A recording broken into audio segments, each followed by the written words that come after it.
પ્રકૃતિના 4 કડવા નિયમો છે જે આજ દિન સુધી સનાતન સત્ય સાબિત થયા છે. પહેલો નિયમ: જો ખેતરમાં બીજ રોપવામાં ન આવે તો કુદરત ખેતરને નકામા ઘાસથી ભરી દેતી હોય છે.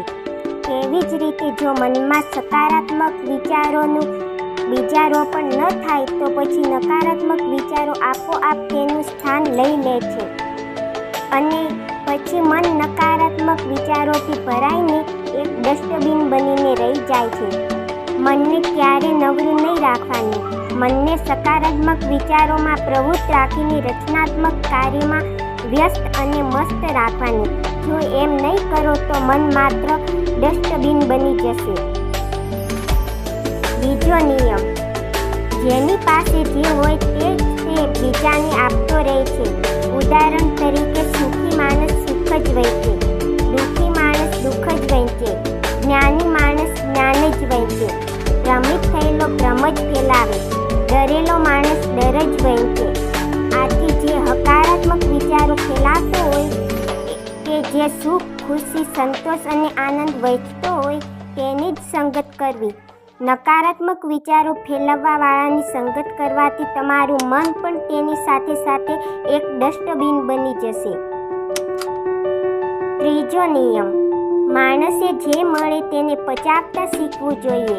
જો પચાવી ન શકો તો ભોજન ન પચે. ભોજન ન પચે તો રોગોનું ઘર થાય. પૈસા ન પચે તો દેખાડો અને દમ વધી જાય. વાત ન પચે તો ચાડી ચુગલી વધી જાય. પ્રશંસા ન પચે તો અહંકાર વધી જાય. નિંદા ન પચે તો દુશ્મની વધી જાય. દુઃખ ન પચે તો નિરાશા વધતી જાય. સુખ ન પચે તો પાપ વધતા જાય.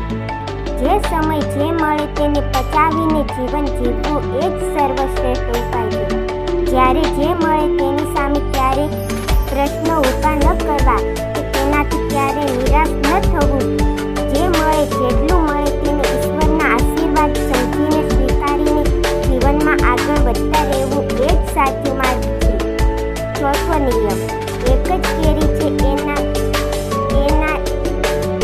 એના જ 2 ટુકડા કરો. એક ટુકડાને ખાંડની ચાસણીમાં અને બીજા ટુકડાને મીઠું લગાવીને મૂકી દો. થોડા દિવસ પછી ખાંડની ચાસણીમાં જે ટુકડો છે તે મુરબ્બો બની જશે. જ્યારે જેના ઉપર મીઠું લગાવ્યું હતું તે અથાણાનો ભાગ બની જશે. એક જ કેરીના 2 ટુકડા, એક મીઠાશ આપશે તો બીજો તીખાશ આપશે. તમે જેવા બનવા માંગતા હો તેવા માહોલમાં તમારે રહેવું જોઈએ, કારણ કે તમારા વિકાસ ઉપર તમારી આજુબાજુનો માહોલ બહુ જ